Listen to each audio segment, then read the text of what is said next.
Hello, I'm Graham Smith. And I'm Abby Tartellin. And this is From Below the Balcony, the Republic podcast.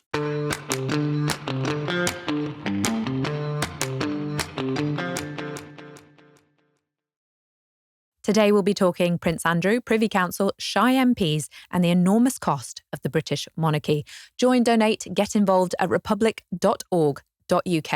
This episode will be going out on YouTube or your favourite podcasting platforms and on our Patreon, where you can find exclusive clips, more time with Norman, chat and interview analysis with myself and Graham. Find us at republic.org.uk/Patreon. So we're going to be talking today to Norman Baker, former Liberal Democrat MP, government minister and current Privy Councillor and author of the excellent And What Do You Do? Definitely in the top two of anti-monarchy books. And what do you do? You have to do with the Queen's Is that how you accent. pronounce it? Right, Yeah. fair enough. And I should say, and perpetual thorn in the side of the royals. So most recently, of course, raising questions about Prince Andrew, which is becoming a commonplace issue. You wrote, just the other day, you were talking about reporting him to the Information Commissioner, which was, you have done that, and that's to do with the pitch of the palace, which is a different approach. Can you explain what that issue is? Yeah, I mean, I have to say that Prince Andrew is a gift that keeps on giving if you're against the monarchy, because he's just so terrible and so awful that even the strongest monarchists in the country cannot stand him. That's where I think, on opinion poll rating of plus 3% or something, 97% against him and 3 in favour, that sort of scale of things. He's just a walking disaster. But I mean, the most recent thing, which I've reported onto the Information Commissioner on, is misuse of data. He was, first of all, employed by the government, some sort of shady arrangement where he was a trade envoy for about 10 years, which he used that position to enhance his own position. So he was representing himself rather than Britain when he was dealing with people abroad, doing side deals. Britain's interest in this was neither here nor there. In fact, if you listen to reports of what he was doing when he was a trade envoy, including what came out in the WikiLeaks papers, then he was actually quite damaging to Britain's reputation because he was so clod-hopping and insulting to other countries. So he was no good at that. But he enhanced his own wealth by doing that. And secondly, he built up a whole lot of contacts. He had to abandon that eventually when the Jeffrey Epstein thing came forward. But then he's been doing Pitch at Palace. Pitch at Palace was, on the face of it, a worthwhile endeavour, which is to connect small traders with people who might invest in those businesses, and to use Buckingham Palace as a kind of backdrop to that. Now, on the face of it, that appears to be quite reasonable. But what we found out, of course, was that, first of all, he was taking 2% commission. So he was doing it, again, for himself, not for the country. And secondly, he is now apparently hawking around the details, the contacts, the information he procured as part of that process to people who want to buy it. He wants to sell the contacts. Well, I'm sorry, you can't do that because data protection laws are quite strict in this country, quite rightly. And the people who give information, naively you might say, to Andrew for Pitch at Palace, thinking it's to be used for one purpose, now find out he's going to make some money out of it. Well, that's just immoral, of course. So I reported him to the Information Commissioner. The Information Commissioner came back within 2 days to say that they couldn't take any action where it was to do with businesses because they aren't protected in the same way. But there were small traders involved, sole traders involved, and therefore they were subject to data protection, and therefore they're looking into that matter. So the Information Commissioner replied quickly and positively, and I hope very much something will come of that. But the bottom line is Andrew will do anything possible to enrich himself. He doesn't really care on the morality of it. He doesn't care what other people think. He doesn't care who's hurt by it. So long as he gets some money, that's fine. And I mean, this comes from a wider concern about his financial position, because there's been questions asked about where his money's coming from, how he can pay for his accommodations at Great Windsor Park, for example. Well, look, I mean, he's got this, is it 32-bedroom place at Royal Lodge, which is apparently in a poor state of repair.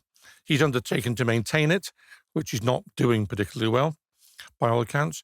Then he had an £18 million Swiss chalet in Verbier. He has got a string of expensive cars, Range Rovers, the odd Bentley thrown in. He's got a whole collection of hugely expensive watches. I guess he's got time in his hands these days in more ways than one, but nevertheless, where have they all come from?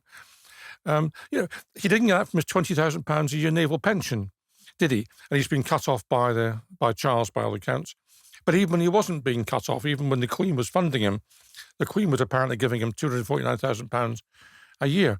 Well, that doesn't buy strings of cars and strings of watches if watches come in strings, and it doesn't buy a Swiss chalet or indeed maintain the upkeep of Royal Lodge. But what we've seen over the years is he's prepared to do business with the most unpleasant, disreputable people, often dictators, people who are engaged in torture of their own civilians, gun runners. He was involved with a gun runner who, in fact, gave his daughter an £18,000 necklace and paid for a holiday for Andrew. Why is he dealing with these people? Then you get the son-in-law of the Kazakh dictator, who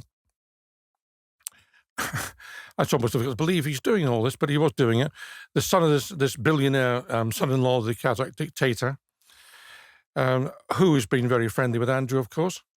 And then when Andrew wanted to sell his property, Sunninghill Park, which is a present from the Queen, when he got married to Fergie, and of course they'd split up, or they never quite split up, they never quite married, never quite divorced, those two, but anyway, they're moving out of that particular premises. He was on the market for ages, and it was a horrible building. I mean, it's like a Tesco without the clock on top. I mean, it really was a vile building. I mean, who wanted to pay money for that?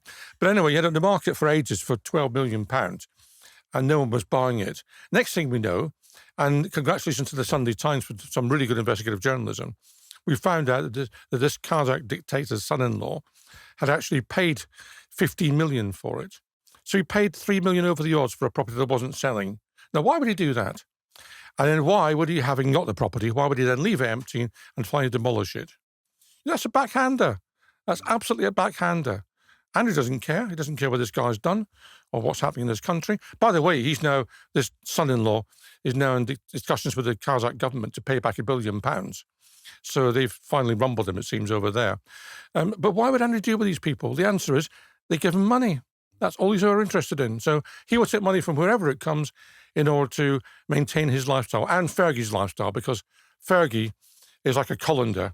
You pour money in one end and it comes out the other end, and that's how she's always been. And of course, he took money off Jeffrey Epstein, his paedophile friend. He took £15,000 off him to help pay Fergie's debts. There's no place you won't go to get money. I was so surprised when I read about that amount. It's £15,000. Yeah. I mean, how would they not have had that amount as wealthy people?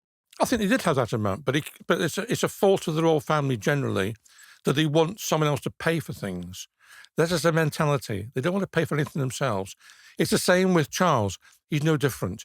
And Roy Strong, when Roy Strong was asked to go, was asked to go and give some advice on hedges at Highgrove. And he went to do it, and he got a gardener in to assist him. And at the end of it, he sent Charles an invoice for £1,000 for the gardener, not for himself. He'd give his own time for nothing, but for the gardener. Well, Charles received his invoice like someone had passed him a dirty handkerchief. You didn't want it. What's this? Ew, how horrible. You didn't want to pay it. And the mentality is that someone else will pay for whatever they want. Normally the taxpayer, but if not the taxpayer, then somebody else. Free holidays, Mustique? Yes, please. Free cars? Yes. Free clothes? Yes, please. That's what their mentality is. They don't want to pay for anything. It's not surprising they're very rich. They don't pay for anything. I know there'll be apologists for the royals who will say, well, what's the problem? It's all private. It's their business if someone gives them money. But of course, there is an issue here because we had this with the Labour government ministers not long after the election where there's gifts being given. So what is the actual serious issue with Andrew getting all this money and not knowing where it comes from? Well, there's two issues. First of all, they are part of the public sector. They don't want to call themselves that, but they are. They're paid for with public funds to perform a public function. They represent this country, especially abroad. And we have to be able to make sure, as we have with politicians in the Commons and the Lords, that what they're doing is serving this country, not serving themselves. Now, we can do that with MPs and ministers because they have to register gifts and they can't keep them above a certain level. I think it's £300. And we have to know what they've done. So there's all this fuss about Keir Starmer's glasses and Keir Starmer's football tickets. Keir Starmer has had more hospitality from football clubs than anybody else in 2024.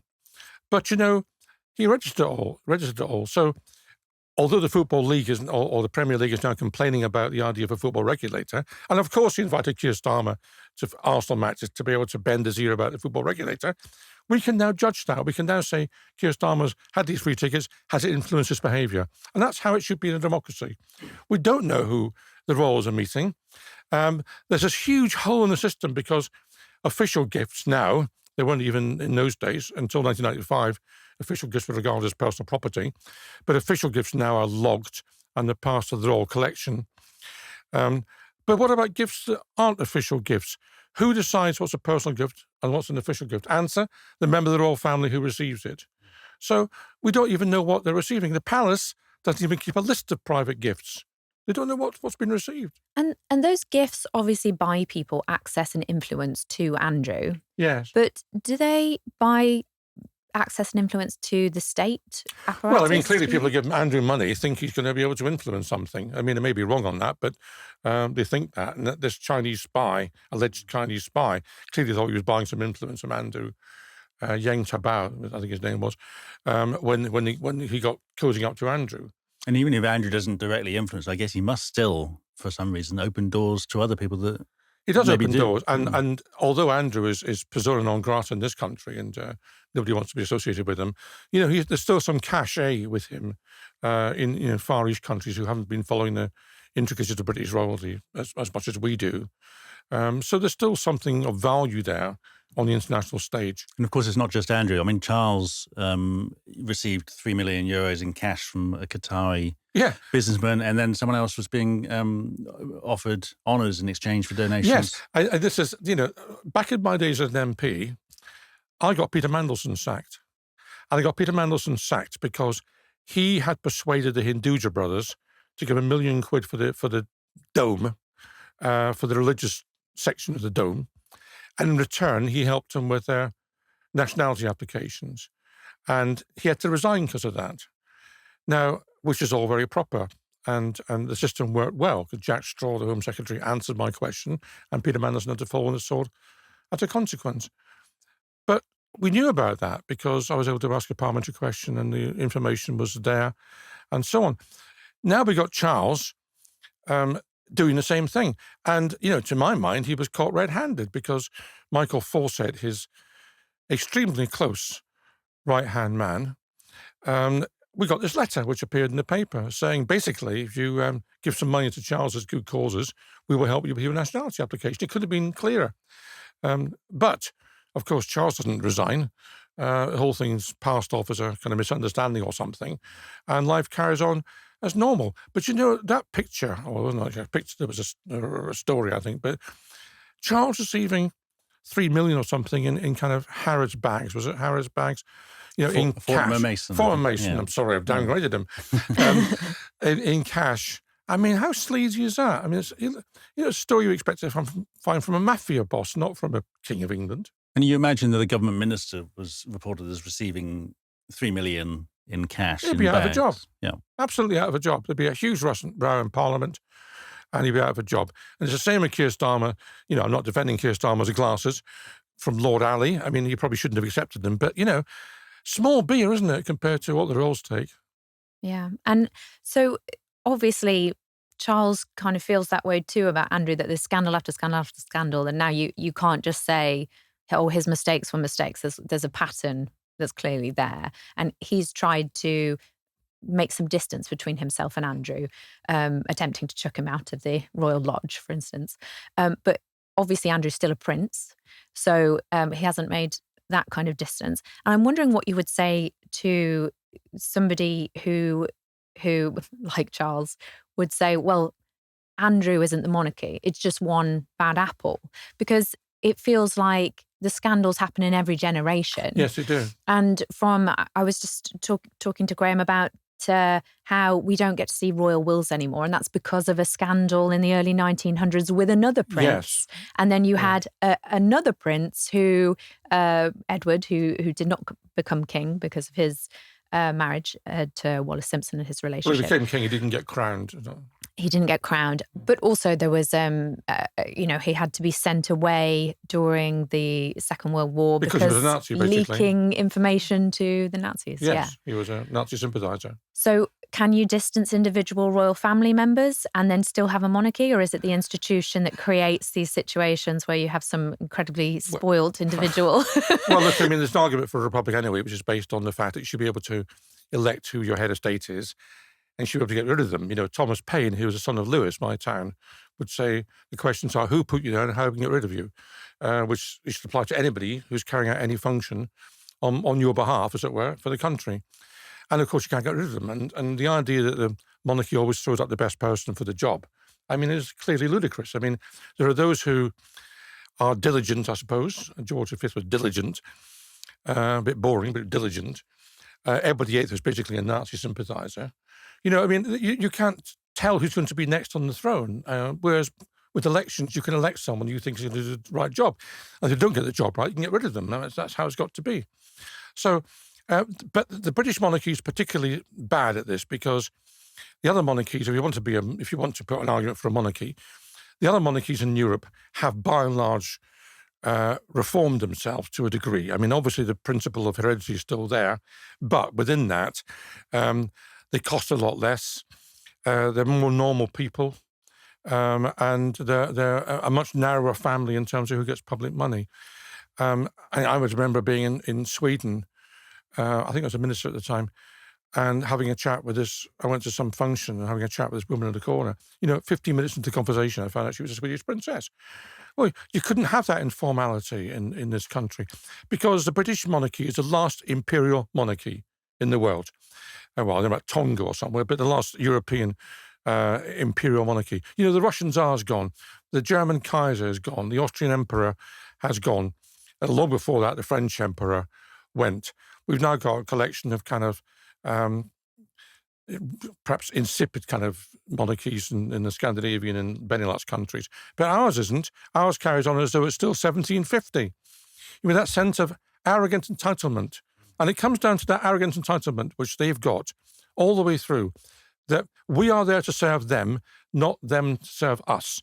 And if you look at for example, the oath that the Norwegian king has to take, you know, before he gets his throne, he has to take an oath of allegiance to the constitution, to the parliament. And he doesn't get his throne otherwise. And that's how it should be. He's a servant of the people.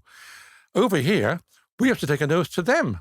You know, and you can be elected on a Republican ticket in the House of Commons.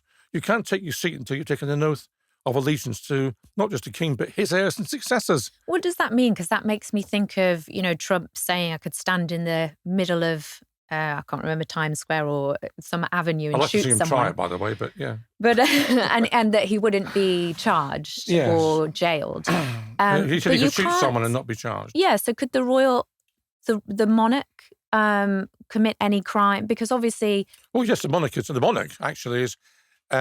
all criminal cases are done in the name of the monarch. You know, R versus so-and-so. That's how it's done. So if the monarch wants to commit murder, I'm not saying they do want to commit murder, but if they did want to commit murder, then they couldn't be charged with anything. And certainly when the Queen, for example, was caught not wearing a seatbelt, a very minor thing, I suppose, but she couldn't be charged with anything because she was the Queen. I think if it was murder, then Parliament might take it up. But, do you think? But I mean, lesser crimes. Parliament famously prosecuted the king and took his head off. But so that can be done. But that's quite in extremis, and that's the problem. It shouldn't be. But all the way this country works, it'll be kind of smudged over. You know, that's how things happen over here. I would like to think we wouldn't do that if it was murder. But yeah, certainly not wearing a seatbelt and dodging taxes, definitely. Yeah, all those sorts of things. When Prince Andrew ran his car into that gate. Yes. Gate. And yes, that's a great name. Well done, Graham.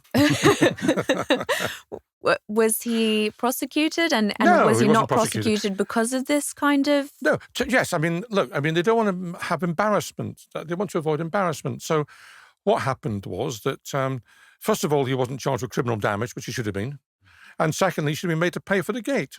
Yeah, why did we pay for the gate? Well, because the Crown Estate said, it's terribly embarrassing, we'll pick up the bill. And the police just said, well, we don't want... No, it's not they called it a victimless road traffic accident. where there's no injury or whatever. And they said, we don't normally get involved, as if it's just a matter of claiming it on the insurance. But this was a deliberate act, is what was, Yes. vandalism. And also, obviously, they did not claim it on his insurance. Well, no, indeed, the Crown Estate picked up the... Because when my car was run into parked, I had to have a whole back and forth with the insurers. Yeah. But obviously, Prince Andrew Didn't get involved with any of that. I hope all your listeners and viewers know what this is, but essentially there was a malfunctioning gate, and rather than take a small diversion to a gate that was working, he just rammed his car again till the gate was forced open. I mean, that's just, it's pretty scuzzy behaviour. But are they immune from prosecution, and are they immune from being taken down by a scandal? Because nothing much seems to have happened apart from that Andrew's been ostracised. Nothing's changed in terms of the institution of the monarchy in the country. And I'm wondering whether, is that to do with the fact that MPs are a bit scared to speak out? I mean, you speak out, but there are very few other MPs that speak out against the monarchy. Well, look, I mean, I think, first of all, they're not immune from prosecution, in theory. The monarch is, but nobody else is.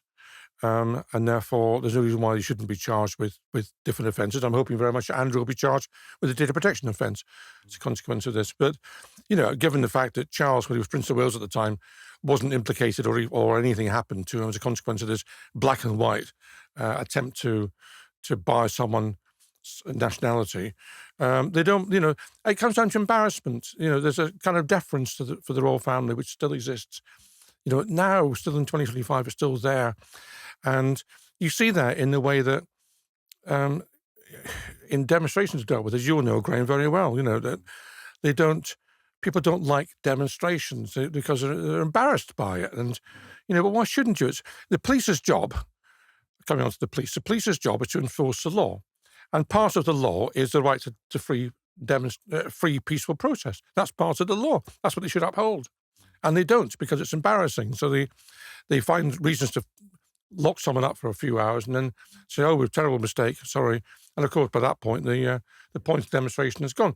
It's not just the royal family. Same thing happened, by the way, when Xi Jinping was over here, and there was a demonstration by those who support Tibet, which of course has been illegally occupied by China since 1959, and genocide has been committed. And I'd use the word advisedly and accurately. Well, those Tibetan protesters who had signs up along Xi Jinping's route were all marshalled away and then released afterwards when the Chinese leader had gone past. We're living in a democracy. People should be free to say what they want, and if it's inconvenient to someone, well, that's tough. And this is the problem with the whole question of whether they would be prosecuted. Then the police don't even go anywhere near it. I mean, you and I both reported Charles for the honours business. I've reported Andrew 3 times now for various things. And they just don't do anything at all. And you got nicked for taking poster boards out of a van, didn't you? Well, indeed, yeah. So, the protester gets nicked, but Andrew and Charles, they don't even want to know. No. I mean, it's just quite shocking. That deference is still there. But, the deference hasn't changed a great deal. If we go back to Queen Elizabeth's coronation in 1952, the bridesmaids, or those who carried her train, had to be virgin daughters of titled people. I don't know what the difference it made between virgin daughters, but apparently it did. Soldiers who were there were told to abstain from sex for 2 or 3 days beforehand. I mean, what difference does that make? What on earth? But that's what they were told.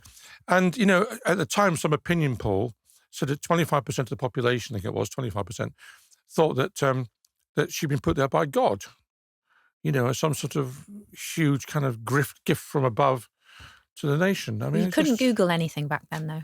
So maybe no. I mean, that was an opinion poll, but I mean, it's just crazy.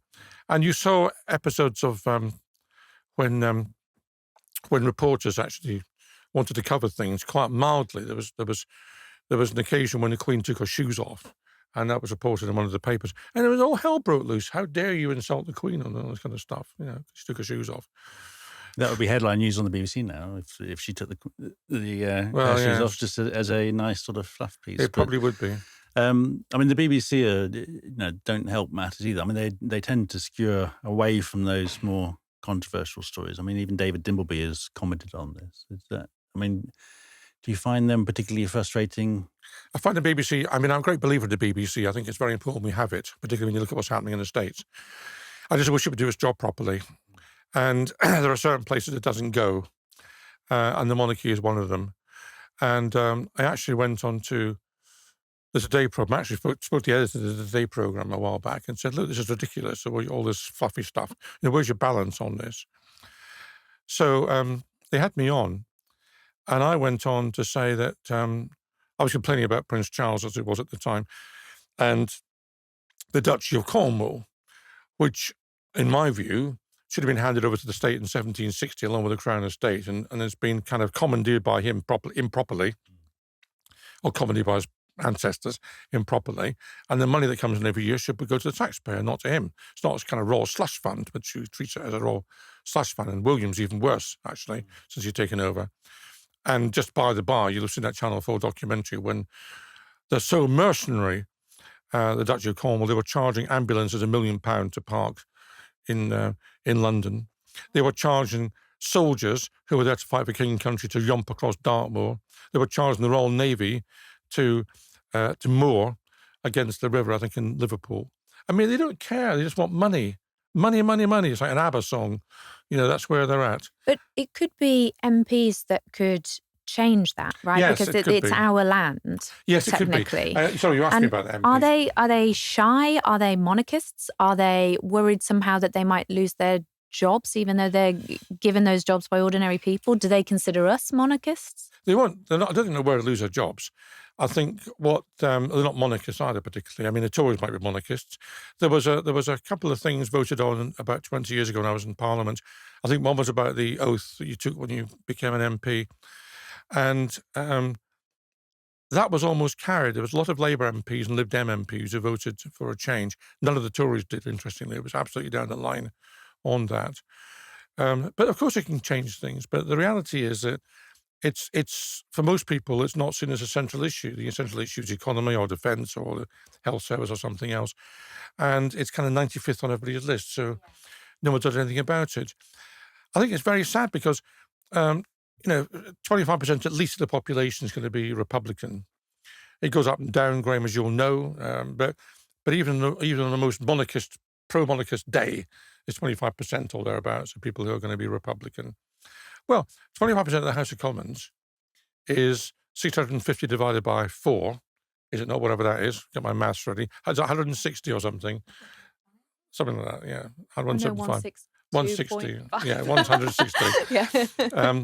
So 160, where are these 160 MPs? And in fact, it's pretty more now because there's a big Labour majority. Where are these people? You don't hear them at all. You never did hear them. When I was in the House, we had not very many. We had maybe 10 MPs who would come out and be open about things. I think you difficulty finding 5 now. Do you think we need public will beforehand? Because I was saying to Graham before I got involved with this podcast, I'm a lifelong Republican, but that means that I don't read anything to do with the royals, and I'm not interested in that because my mind's made up, and it's very annoying to see them and hear about them. Do you think it's just a background issue for many people in their lives, and they, as political as people can be, it's not something that they think of as part of progressive politics? Well, interestingly enough, and you mentioned my book when we started the podcast, quite a few people have said to me that my book's changed their view on the monarchy because of the kind of automatic assumption that they're kind of fluffy and all right, and they're good for Britain, and they bring in tourists and all that kind of stuff. And it's just that kind of storyline is pushed out all the time. And actually, when you see what they're ripping off, and I use that quite accurately, ripping off the public purse, people don't like that. And there was an opinion poll a while back to say who should be supported from public funds. And I think at the time this is in the last days of the Queen, it was the Queen and Prince Charles and Prince William, I think, and nobody else. Which, by the way, is what they have in other monarchies, that line. And the idea that you support from public funds, all these hangers-on, people didn't want that. So part it's about getting people educated as to what's going on, which is one of the reasons I wrote the book. And that has to happen, but it's not happening so far. And the media doesn't help because the media, by and large, is one of two things.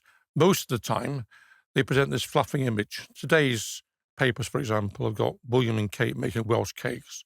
What a soft story that is. They're over there kneading dough or whatever you do to make Welsh cakes. Well, fair enough. If they want to make Welsh cakes, that's up to them. But, that's the image that's given. We're not told about how much William has actually regressed on the Duchy of Cornwall. He's actually gone back from what Charles did in terms of information provided. He's actually gone in reverse. Including what tax he's paying. Including what tax he's paying. We're not told that anymore. And that's a story. That's far more important than him kneading Welsh cakes, to be honest with you, kneading with a K. But, the papers don't cover that. So the papers cover one of two things. They either cover the fluffy nonsense, or they cover, occasionally, the highly intrusive stuff. With a helicopter above Harry's bedroom, see what's happening in the bedroom, which did actually some French TV thing that did, which I condemn absolutely. Nobody's business that. But nothing much in between.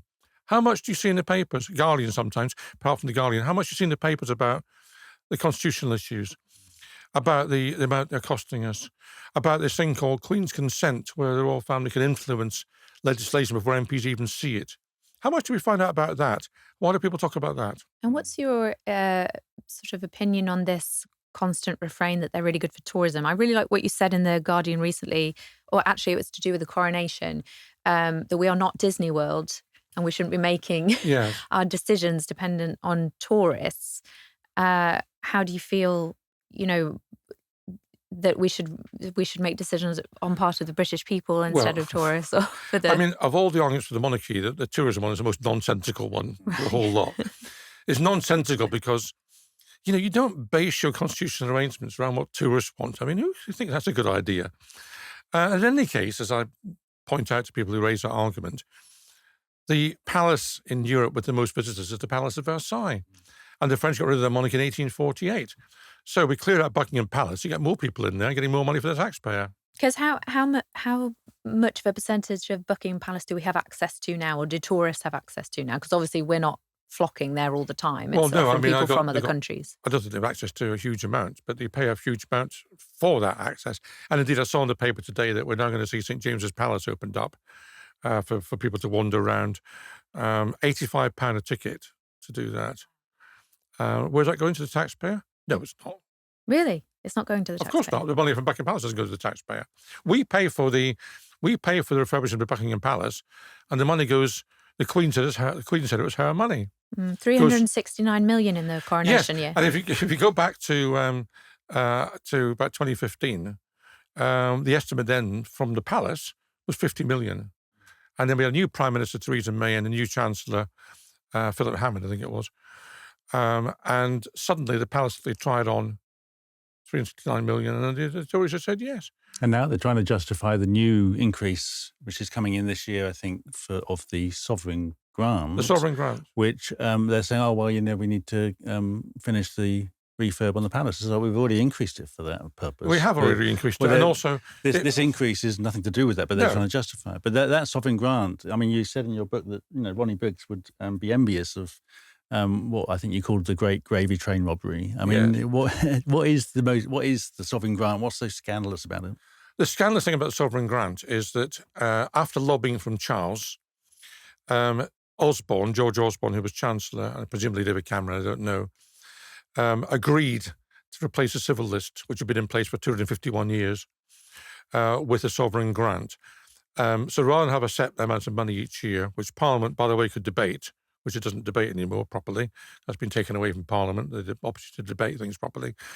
Instead of that, it'd be linked to the money from the Crown Estate. Now, the Crown Estate sounds like it's royal, doesn't it? But the Crown Estate was handed over to the public effectively in 1760 in return for a civil list. That's what happened because George III was basically bankrupt. And by the way, how is it that George III was bankrupt and Charles III is now one of the richest people in the country? Where's that money come from? Largely from the public purse. And the great scandal of the sovereign grant was twofold. One is to pretend that the royal family's got any call at all on the Crown Estate money, which it doesn't, in my view. And secondly, the Crown Estate being a property company, returns money above inflation every year. And it's done so hugely successfully in recent years because they own the seabed and we've got all this offshore wind development. So there's a huge amount of money coming into the Crown Estate. Why should the royal family benefit from that? They're getting 25% of that.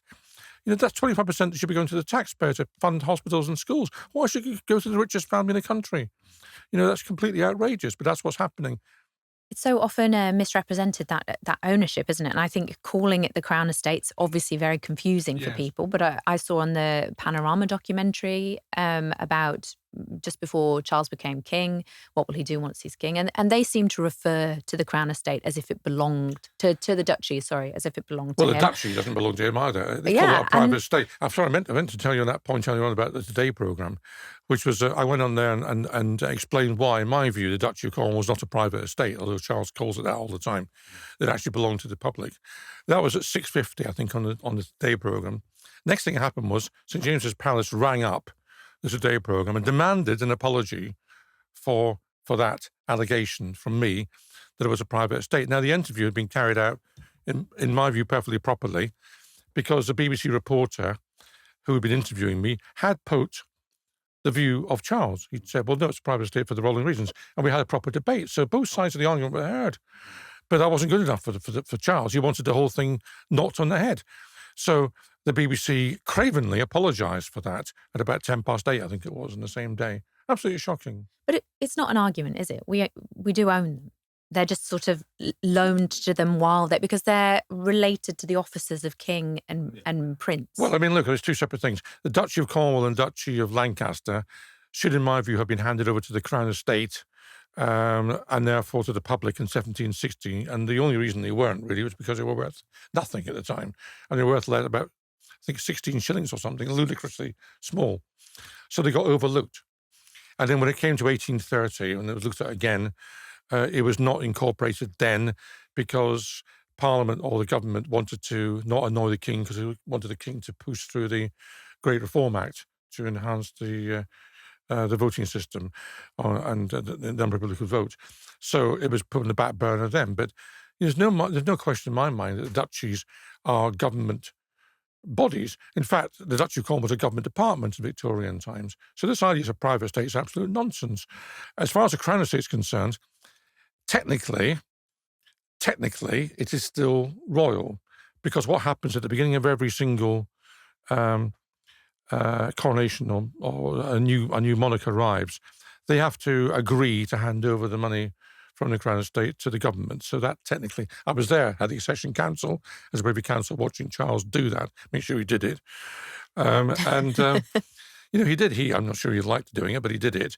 But I suppose at some point, in theory, you could, monarch could refuse to do that. But there's quite a bit of academic and parliamentary commentary going back into the 19th century, which said that this is really a theatre now, that if he couldn't do that. But as you pointed out in your book, and as I've talked about before, is that if he did do that, then he would then also have to use that money to pay civil servants, judges, and military. Of course, Charles's idea was to get the benefit from the Crown Estate, which is to reverse things back to 1760, but not to pick up the consequences of reversing to 1760.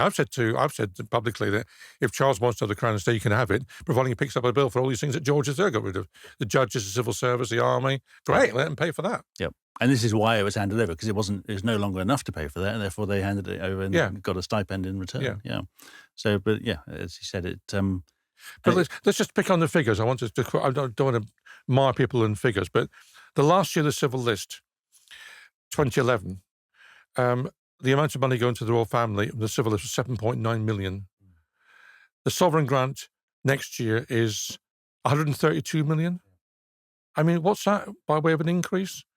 I mean, who else has had that increase apart from possibly Elon Musk in the last 20 odd years? I mean, that's a ridiculous increase. I mean, people are finding it difficult to make ends meet, and here we are loading up one of the richest people in the country with money, and they're building up a huge surplus, so they're not even spending all. No, they're not spending it. No. And that's only part of what we think is a £500 million cost when you add everything else up. But it's just money for nothing, without any proper auditing. Yeah, and a 200% increase, as you point out, when current wage inflation is at 2.5%, and inflation over recent years has been pretty wild in the cost of living.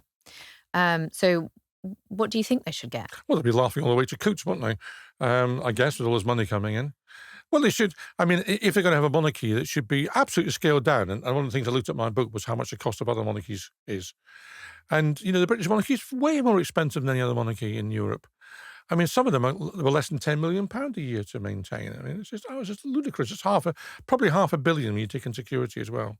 And by the way, security is not necessarily there because it's necessary. Security for some of these so-called royals is because they want it as a kind of status symbol. And we pay for that. And you came up with the same figure, didn't you, Graham? The £500 million royals was £500 the million is report what the we came Republic. up with last year. Yeah. Yeah. So, and that is, as Norman said, it's the security. We include the duchies, but then there's when they go around. I mean, they're in Middlesbrough recently. Middlesbrough Council, the local police, any other, if they visited a school or university, they would all be landed with a bill because the royals don't pay for the local costs of their own visits. They're not volunteering. They're not volunteering to do it, and they don't get sent the bill. They don't pay for anything, and they can get someone else to pay for it. So, it's as simple as that. Adds up, yeah. So, and of course, so happy to waste public money on things like helicopters. Yeah. I mean, Charles, no self-awareness. Charles took a helicopter from London to Cambridge. It's a very good railway line, by the way, London to Cambridge. Took a helicopter London to Cambridge to give a speech about this poor old planet and climate change. Specifically, I think, about aviation emissions. I mean, it's just incredible. And so within that 500 million costs, are we including things like the £80,000 gate? No, that was a separate thing. Right, that was a one-off. And I was also saying to Graham, if we own Buckingham Palace and we pay for the refurbishment, but they use however much they use of the palace, 75%, 90%, do they pay rent for the rooms that they're using? I think they pay council tax, which is top band council tax. Because I was probably wondering, about £3,000 a year or something. I was really struck that Andrew did the interview with Emily Metlis about Epstein. Yeah. In the palace, and yes. I just wondered if he rented the room. I don't suppose so.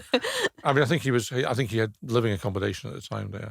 Yeah, but which he wasn't. But does he wouldn't pay be rent renting there for that? No, he wouldn't. No, they don't pay for anything. Yeah, they say that the minor royals, the Kents and the Gloucesters, are paying peppercorn rent in Kensington Palace. Yeah, they pay next to nothing. Yeah, right. Yeah. But since the rest of us don't pay peppercorn rent, that figure isn't calculated within the 500 million either, is it? It's not, because that would be in-kind donations that we're giving to them. Is that included, the idea that they're not paying us rent? And certainly when we calculate it, I think we add something for the market value of the properties, but that's quite a difficult thing to do as well, because obviously the market, they're not on the market and they won't be. Yeah, and obviously if you live in a 300 grand house, but you're a renter and you pay £1,000 a month to rent there, you're two separate figures, right? And what the king can do, of course, is demand from the Crown Estate properties for his unspecified use. At the moment, there's 52 properties which have been handed over. It's a very strange relationship 52. with the Crown Estate. They seem to just hand over whatever is asked for. Yeah, they're told to hand over, and they just hand over the property. And again, the Crown Estate is actually the state estate.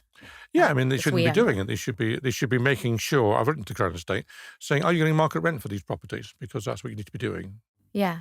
It just seems to me there's an awful lot within the cost of the monarchy that an ordinary person would always have to pay. So if I rented an office room to do an interview, if I were besties with a sex offender and I had to clear my name, I would have to rent the studio, like we're renting the studio today. Yeah. And it doesn't feel like that cost is calculated or thought They don't pay about for either. anything, and they're very happy to run up a bill for the taxpayer. The fact that helicopters are hugely expensive. The Royal Train costs about £30,000 a time, whatever it is to go anywhere. They don't care. Did you mention as well on an interview with Andrew Gold with Heretics, you were saying that Queen Victoria asked for some money, said she wasn't covering her expenses, and with it bought Balmoral and Sandringham. Yes, that's right. I mean, Prince Albert, I think, asked on her behalf. Right. But I mean, they were saying, they plead poverty, the royals, they regularly plead poverty. Back in 1969, Prince Philip was saying they might have to sell a polo pony or two or something other nonsense like that. I mean, they were fabulously rich. They like to, kind of pretend they're in sackcloth and ashes, these people. And yes, I mean, back in Victorian times, Albert was saying we haven't got enough money for the Queen to do her duty. And the government said, we have to make sure that she's okay, So they gave her some money. Well, that wasn't used to do her duty. That was used to buy Balmoral and Sandringham, and which they now sell are private. But that was paid for by public money. So should there be hours? Well, indeed. I mean, I was heavily involved in exposing improper behaviour by MPs in expenses. Well, asking money for something and then using it for something else, that's filling your expenses. That's what that was. That's what the Queen Victoria did. Fiddled her expenses. In terms of the current wars, I mean, as a Privy Councillor, do you meet or have you met the royals? I've met most of them, but they try and keep as far away from me as possible. And you attended the Ascension Council Yes. for Charles, and you're a member of the Privy Council, Yes. and that was from the sort of Lib Dem list. You were, I suppose so. given the Yes, option that's right. Yeah, Nick Clegg rang me up and said, "Would you like to be a member of the Privy Council?" And I kind of laughed on the phone and said, "Well, I'd quite like to see what happens." And that's one thing. And secondly, it would annoy the Conservatives if I took out the position, because they've been desperate to get these nominations. So I said yes. Was it difficult to decide? Because you're obviously a very principled person, and to take part in an institution that you don't believe in must be something that you thought about beforehand. Well, I did think about it, but I don't think, it depends what you do. I mean, for example, I give interviews for television stations, and I don't agree with their editorial lines, but providing I can say what I want without censorship, then that seems to me to be all right. In fact, in some ways, getting an argument across people who don't agree with you is more important than being comfortable with people who do agree with you.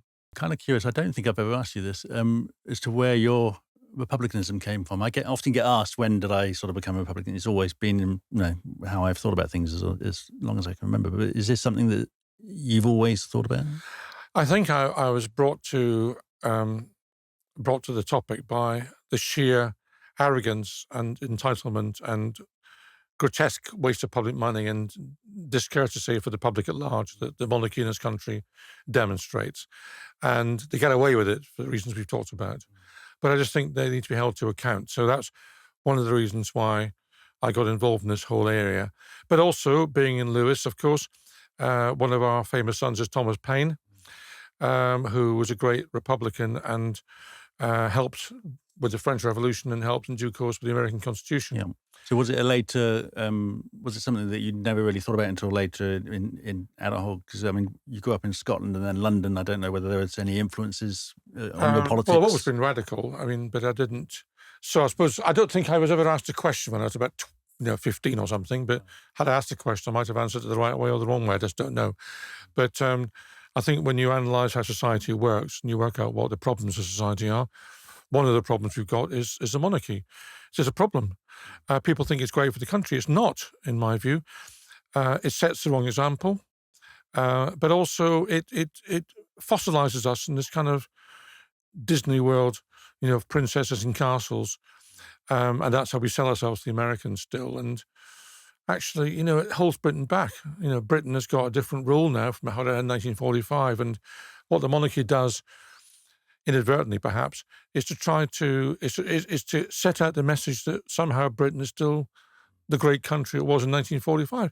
I love my country, but it's not how it was in 1945, and the monarchy keeps the pretense going. And if we were able to dispose of the monarchy, then people would actually see Britain and come to terms with how it really is, and that'd be a good thing for this country. And it is a pretense, because I think the opening part of your book, you talk about the Queen turning up at some leisure centre or whatever it was, and the disconnect between the clearly pre-written press, sort of, how marvellous it was, and your experience was standing in this hall where no one could sit down, and the Queen turns up and leaves again.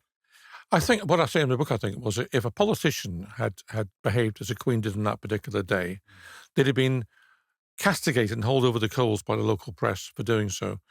But because of the deference to the Queen, that didn't happen. I mean, look, I got some sympathy with her on that particular occasion. Do you really want, as a Queen, as a monarch, to go and open a leisure centre in Burgess Hill? You probably don't. And even more was to look at the website when you get to Burgess Hill Town Council. Must be riveting, I should think, for her.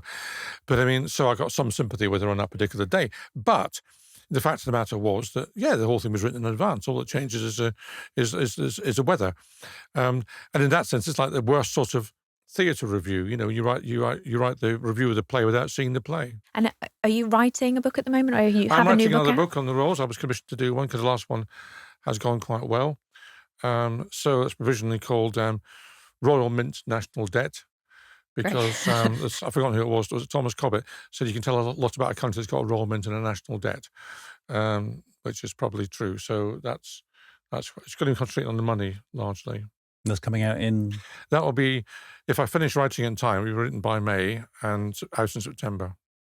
Okay, great. Thank you so much, Norman, You're for very your welcome. time. And we will pick that book up, certainly. Yeah, thank you very much. Thank you.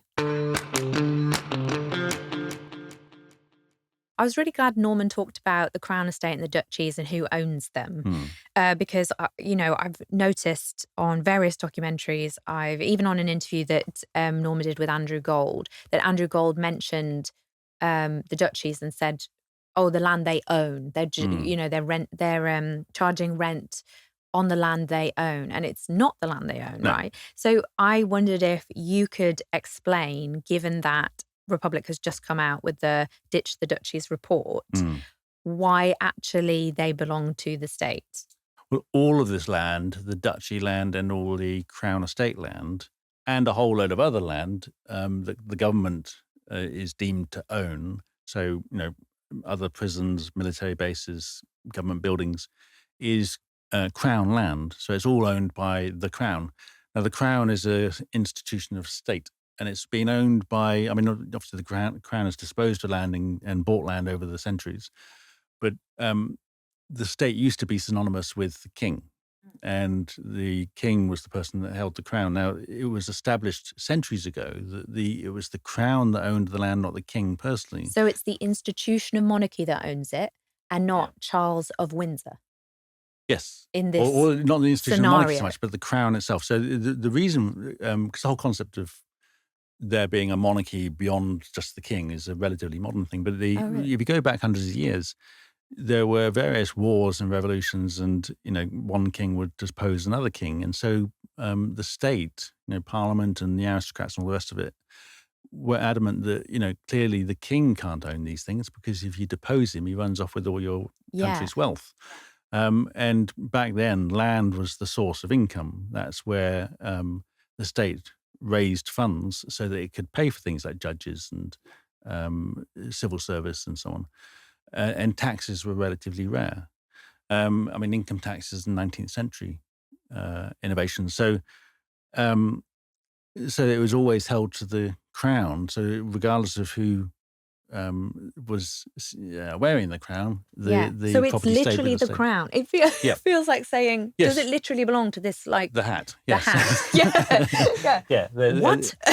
No, absolutely. It is mad, but this is the madness of it. But the crown is beyond being a hat. It is a sort of conceptual part of the institution. So if it's accidentally smelted in one of those, frequent accidental the smelting crown accidents, still exists, regardless of the actual hat it's itself. concept. A little bit like the OBE. I don't know if it... I guess so, yeah. It's sort of this The concept of the that OBE. it's sort of one of those things you have to believe in. But which I suppose in a way that, maybe in a way the whole notion of the state is something you have to sort of just believe that is it's there. interesting, isn't it? With is it Noah Yuval Harari that talks about that you have to believe in citizenship, in states, in and this is the true concept of of any these country, things. I suppose, is that, and this is where revolutions might come in, is that, people talk about the strength of the US Constitution in the face of Trump. Yeah. And our Constitution is far weaker in that sense. But in any constitution, you can simply say, well, we're not going to follow it. We're going to have a revolution. And then it comes down to whether or not force is used and whether or not people concede that the revolution is going. So, for example, in Eastern Europe, they had these states which were undemocratic communist dictatorships.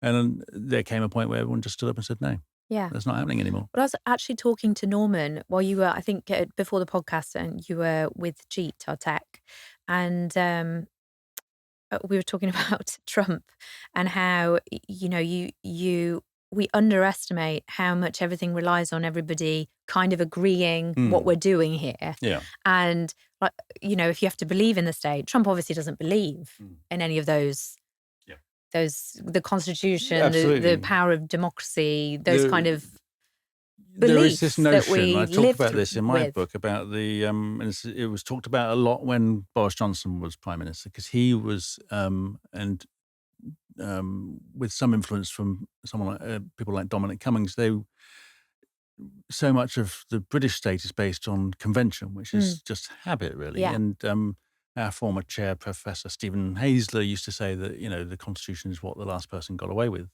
And which is a nod to this idea of convention. Yeah. And there's conventions in any system, even when you've got a written constitution. But that's when... But there's Sorry, this go on. notion of the good chap theory that we have made it work because everyone in government and parliament, they're a good chap. And so they're going to abide by these understandings that this is how it works. And when you get people like Boris Johnson, who... Just think of it, he's a terrible chap. Now, the notion that they have all good chaps before, has been contested at the time. People said awful things about people like Disraeli and Gladstone, but it kind of, we got away with, But the problem with the difference between the US and the UK is that this notion that, as you said, it relies on everyone agreeing to go along with it. There are an awful lot more people in the US that have to agree, and therefore act as checks and balances if they don't. Yeah. Whereas in the UK, it's very small number of people who are largely controlled and manipulated by the people in the middle. So if you are a prime minister with Trump's sort of attitude, we are in very serious trouble because there are so few people that need to agree to, that need to go along with him to change everything. Whereas, when they talk about Trump wanting a third term, that requires, something like 2/3 of Congress plus 2/3 of the states. And that means you need Democrats to vote for it, and they're not going to do that. That almost feels like, oh, you're so optimistic, Graham, because having lived in the States, and I follow American politics really closely, and I feel like he's just going to do whatever he wants to do, and all you need is another January 6th without the police and without people saying that was a bad thing. And of course, now you have a president that committed those crimes. Any constitution can be usurped and thrown out the window, and it does, to some extent, require people to go along with it. But I think that the point is there are so many people that need to go along with it. And I think that, at the last election, Trump was like, no, I won. But everyone just said, well, clearly you didn't. And it became all this noise when everyone just carried on organising the inauguration of Biden. Yeah. And so when you don't have a monarchy and you have a president and you don't have the House of Lords, but you have a second elected chamber, you have more checks and balances. So that was Norman, and this is us. And join us in another fortnight for another podcast, and check out republic.org.uk for merch, donations, how to get involved, how to come to marches. See you there. See you later. This podcast has been sponsored by the Human Rights Fund.